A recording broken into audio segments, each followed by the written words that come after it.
Assalamualaikum warahmatullahi wabarakatuh. Berikut kita akan ulas dokumen atau dokumentasi apa saja yang dapat digunakan untuk mencari bukti per butir. Ini saya ambil dari buku panduan akreditasi untuk asesor ya. Jadi pada video-video sebelumnya kita sudah membahas untuk bukti kinerja atau bukti dukung tiap butir dan tiap indikator untuk komponen 1, 2, dan 3. Nah ini Bapak Ibu minimal, dokumen minimal misalkan ya, yang harus disiapkan dalam akreditasi. Kita ketahui bahwa butir dalam akreditasi ini ada sebanyak 14 butir ya. Nah ini sekali lagi minimal dimiliki oleh sekolah atau madrasah. Yang pertama, butir 1, pendidik menyediakan dukungan sosial emosional bagi peserta didik dalam proses pembelajaran, dan untuk butir 2, pendidik mengelola kelas untuk menciptakan suasana belajar yang aman, nyaman, dan mendukung tercapainya tujuan pembelajaran. Minimal nanti Bapak Ibu untuk butir 1 dan 2, target minimal itu adalah setiap guru memiliki rencana pembelajaran. Kemudian rencana pembelajaran itu sebaiknya dipraktekkan di dalam kelas untuk divideokan. Tentu rencana pembelajaran yang mengandung unsur dukungan sosial emosional ya, dan nanti pada pembelajaran yang divideokan itu terlihat adanya suasana belajar yang aman, nyaman, dan mendukung tercapainya tujuan pembelajaran ya. Butir 1, butir 2 minimal ada RPP dan ada video pembelajaran. Yang kedua, untuk butir yang ketiga, pendidik mengambil proses pembelajaran secara efektif dan bermakna. Nah, ini nanti akan ditanya misalkan, apa tujuan pembelajaran selaras dengan kurikulum? Apakah asesor dapat menemukan beberapa jenis asesmen? Apakah pembelajaran selaras dengan tujuan dan asesmen? Jadi yang pertama yang perlu diperhatikan adalah proses pembuatan tujuan pembelajaran ya. Tentu dalam proses pembuatan tujuan pembelajaran ini, yang pertama yang dilakukan adalah menganalisis CP ya. Dari CP nanti ada kompetensi dan ada konten. Kemudian dirumuskan dalam tujuan pembelajaran. Nah, tujuan pembelajaran itu minimal mengandung 2 unsur. Yang pertama kompetensi, yang kedua adalah konten. Barangkali untuk menjawab pertanyaan asesor tentang tujuan pembelajaran. Kemudian apakah jenis asesmennya itu nanti juga sesuai dengan tujuan pembelajaran. Kemudian sebagaimana ulasan kita pada video sebelumnya, siapkan minimal 3 jenis asesmen, 3 jenis penilaian. Bisa tes tulis, bisa dengan cara penilaian produk, bisa cara penilaian misalkan unjuk kerja dan lain sebagainya ya. Titik tekannya di situ. Kemudian apakah pembelajaran selaras dengan tujuan dan asesmen? Jadi yang jadi titik utama itu adalah tujuan pembelajaran. Tujuan pembelajaran ini digunakan untuk mengembangkan kegiatan pembelajaran sekaligus asesmen, sehingga nanti asesmennya juga dikembangkan dari tujuan pembelajaran yang secara umum kita kenal dengan indikator tujuan pembelajaran. Oke, kemudian nanti menelaah contoh-contoh dokumen yang dibawa guru yang menunjukkan proses pembelajaran yang efektif dan bermakna. Guru dapat menunjukkan hasil kerja murid terkait proses pembelajaran yang beliau ceritakan, kemudian foto video sesuai dengan proses pembelajaran yang beliau ceritakan. Tentu hasil kerja murid ini terkait proses pembelajaran ini harus sesuai dengan indikator-indikator yang ada pada butir ini. Misalkan hasil kerja murid ini juga ada umpan balik dari guru dan lain sebagainya. Kemudian jangan lupa didokumentasikan dalam bentuk foto maupun video kegiatan pembelajaran. Yang keempat, butir yang keempat adalah pendidik memfasilitasi pembelajaran yang efektif dalam membangun keimanan, ketakwaan, komitmen kebangsaan, kemampuan bernalar dan memecahkan masalah, serta karakter dan kompetensi lainnya yang relevan bagi peserta didik. Program pembelajaran untuk setiap indikator dapat dilihat dari yang pertama, kurikulum tingkat satuan pendidikan atau kalau di madrasah kurikulum madrasah, kemudian kalender tahunan kegiatan pendidikan, kemudian contoh perencanaan pembelajaran dan portofolio guru atau murid, kumpulan dari hasil belajar, hasil karya dari guru dan murid itu disiapkan ya. Nah, nanti pada kurikulum tingkat sekolah atau kurikulum madrasah itu nanti ada unsur memfasilitasi pembelajaran yang efektif ya dalam membangun keimanan, ketakwaan, komitmen kebangsaan dan lain sebagainya ini ya.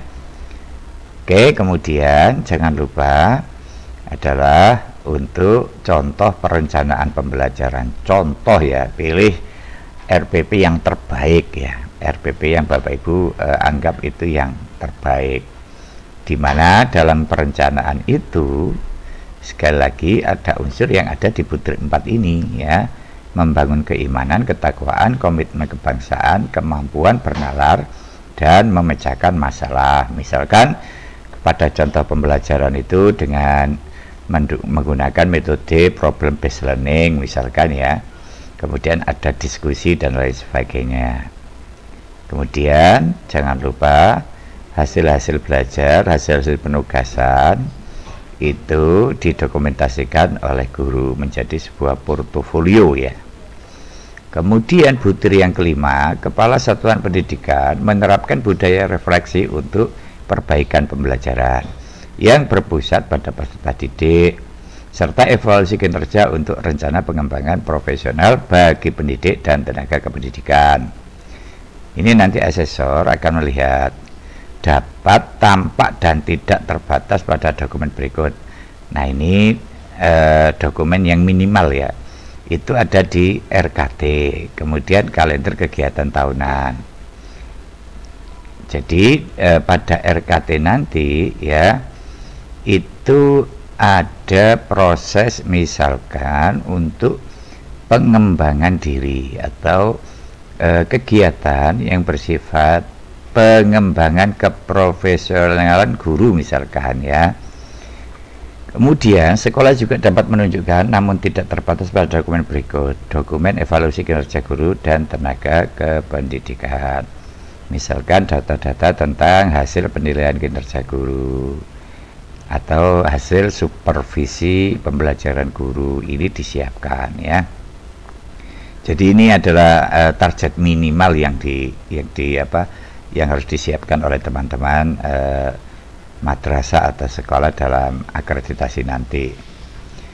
Untuk butir selanjutnya ini masih ada dokumen rencana pengembangan diri profesional PTK. Jadi ada rencana pengembangan diri di mana biasanya rencana ini hasil tindak lanjut dari evaluasi kinerja guru. Kemudian muncullah yang namanya program tindak lanjut berupa program pengembangan diri.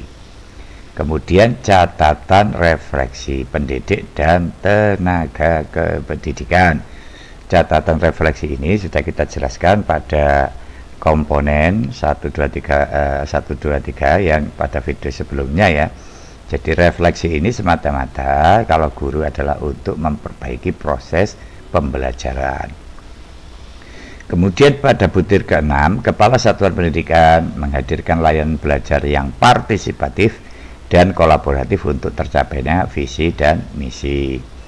Apa saja nanti yang akan ditelaah? 1, kurikulum di tingkat sekolah atau madrasah, kemudian rencana kerja tahunan, kemudian rencana kerja dan anggaran sekolah atau madrasah, RKAS atau RKAM, ada kalender kegiatan tahunan sekolah atau madrasah ya.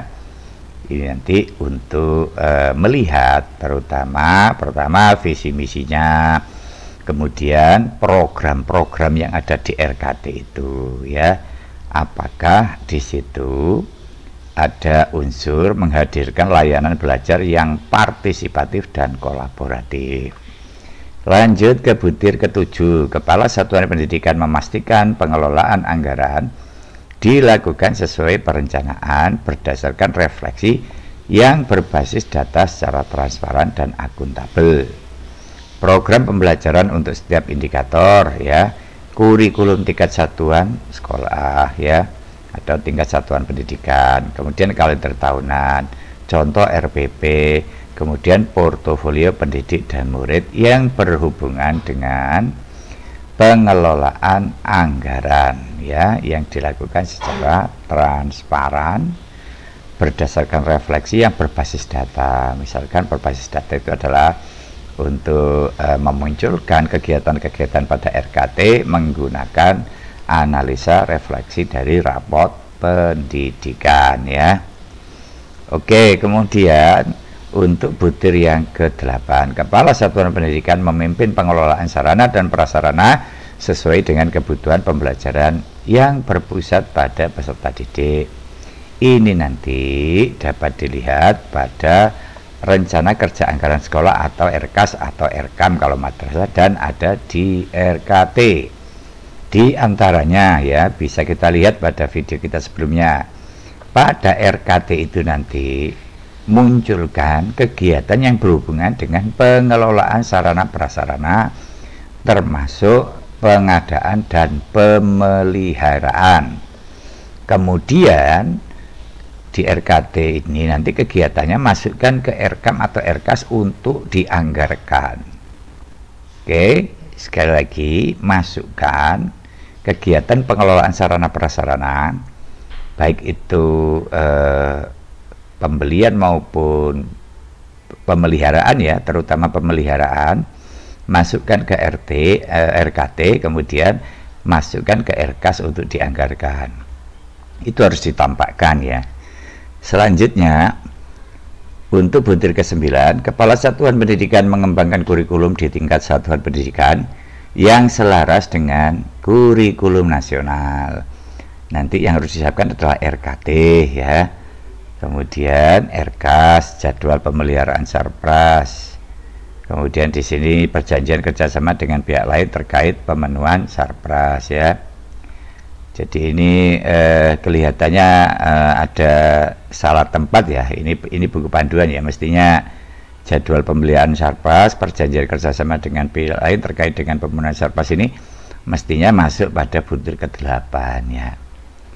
Nah, untuk yang butir ke-9, mengembangkan kurikulum di tingkat satuan pendidikan yang selaras dengan kurikulum nasional ini, mestinya bukti dukungnya itu adalah KSP atau kurikulum satuan pendidikan, di mana kurikulum satuan pendidikan itu, atau kalau di madrasah namanya kurikulum madrasah, dikembangkan berdasarkan regulasi-regulasi yang bersifat nasional, baik itu KMA nomor 450 atau nanti SKB nomor 32, SKB nomor 31.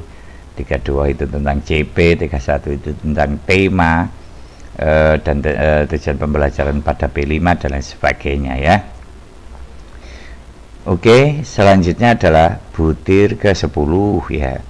Satuan pendidikan memastikan terbangunnya iklim kebinekaan bagi peserta didik, pendidik, dan tenaga kependidikan. Penelaahan dokumen dapat dilakukan melalui, namun tidak terbatas pada dokumen tersebut. Ini adalah kurikulum tingkat sekolah, ya. Kemudian RKT dan kalender kegiatan tahunan. Ini untuk memastikan terbangunnya iklim kebinekaan bagi peserta didik, pendidik, dan tenaga kependidikan. Nanti kalau menurut saya nanti bisa ditambahi dengan misalkan RPP, ya. Kemudian butir ke-11, Satuan Pendidikan menyediakan lingkungan belajar yang inklusif untuk memenuhi kebutuhan belajar peserta didik yang beragam. Program kegiatan pembelajaran yang membangun iklim kebinekaan dapat muncul dari RKT, kemudian dari rencana pembelajaran atau RPP yang ada di kurikulum sekolah, misalkan melalui pembelajaran intrakurikuler atau kokurikuler, kemudian contoh rencana pembelajaran disertai foto, video, dan dokumen. Kebijakan yang menghargai keberagaman dapat muncul minimal pada tata tertib atau peraturan atau kode etik murid, kode etik guru dan tenaga pendidikan, kebijakan penerimaan murid baru, atau kebijakan dalam pemilihan ketua atau posisi lain. Ini menggambarkan tentang menghargai keberagaman, kemudian menciptakan situasi yang inklusif, adanya kesetaraan gender dan lain sebagainya. Ini bisa dikaji pada butir-butir dan indikator sebagaimana pada video saya sebelumnya, yaitu pada komponen 1, 2, dan 3. Kemudian butir ke-12, kebijakan terkait keamanan secara psikis. Ya, pada butir ke-12 ini adalah satuan pendidikan mewujudkan iklim lingkungan belajar yang aman secara psikis bagi peserta didik, pendidik, dan tenaga kependidikan. Minimal nanti yang harus tergambarkan dari butir 12 ini di kurikulum tingkat sekolah atau kurikulum tingkat madrasah. Kemudian ada pembentukan TPPK ya. Oke, kemudian ada pos pencegahan dan penanganan perundungan. Ada tata tertib kode etik untuk murid dan tenaga kependidikan sebagaimana yang kita ulas pada video saya sebelumnya ya. Oke, ini program kegiatan terkait dapat muncul pada RKT, pada RPP, pada kalender kegiatan tahunan ya. Jadi nanti di kalender pendidikan atau di kalender kegiatan tahunan itu jangan hanya menyantumkan kalender pendidikan, tapi di situ nanti kan ada kegiatan-kegiatan yang bersifat tahunan, yang pelaksanaannya itu mengacu pada kalender pendidikan ya. Selanjutnya ini Bapak Ibu, kita masuk ke butir ke-13. Satuan pendidikan memastikan keselamatan peserta didik, pendidik, dan tenaga kependidikan. Minimal yang harus ditunjukkan adalah RKT ya. Di RKT itu nanti karena ini hubungannya dengan keselamatan peserta didik, tentu hubungannya dengan bangunan, hubungannya dengan alat-alat untuk keamanan atau penanggulangan misalkan bencana dan lain sebagainya. Ini juga nanti kalau gitu ditampakkan di RKAS ya. Itu menyangkut di RKAS itu nanti menyangkut pengadaan sarana prasarana, termasuk juga yang kita sampaikan tadi, termasuk pemeliharaan untuk memastikan bahwa lingkungan belajar bagi peserta didik dan untuk pendidik dan tenaga pendidikan betul-betul aman. Foto dan video lingkungan sekolah. Misalkan di sini video tentang bangunan-bangunan, tentang fasilitas-fasilitas yang aman dan nyaman. Kemudian ada foto dan video tentang kegiatan simulasi evakuasi untuk bencana. Bisa untuk bencana gempa atau bencana kebakaran atau bencana banjir dan lain sebagainya. Kemudian jadwal perbaikan dan pemeliharaan bangunan sekolah, ini juga sudah kita uraikan pada penjelasan pada tiap komponen yang pada video sebelumnya. Oke. Kemudian kebijakan terkait menjaga keselamatan lingkungan sekolah dapat tampak tidak terbatas pada bukti yang ditunjukkan, misalkan pos pertolongan pertama pada kecelakaan ya. Jadi nanti buat prosedur untuk pertolongan pertama pada kecelakaan. Kemudian pos simulasi evakuasi bencana. Apalagi yang terakhir adalah butir ke-14. Satuan pendidikan menjamin lingkungan yang sehat dan memiliki atau melaksanakan program yang membangun kesehatan fisik dan mental pada peserta didik, pendidik, dan tenaga kependidikan. Minimal nanti yang dimiliki oleh teman-teman sekolah atau madrasah adalah RPP ya. RPP yang membangun kesehatan fisik dan mental ya. Kemudian ada rencana kerja tahunan RKT dan ada kalender kegiatan sekolah ya. Jadi ini yang saya jelaskan ini adalah minimal ya, bukti kinerja atau bukti fisik atau bukti dukung minimal yang disiapkan oleh sekolah atau madrasah di dalam melaksanakan akreditasi ya. Segera cukup penjelasan itu, mudah-mudahan ada guna dan manfaatnya. Assalamualaikum warahmatullahi wabarakatuh.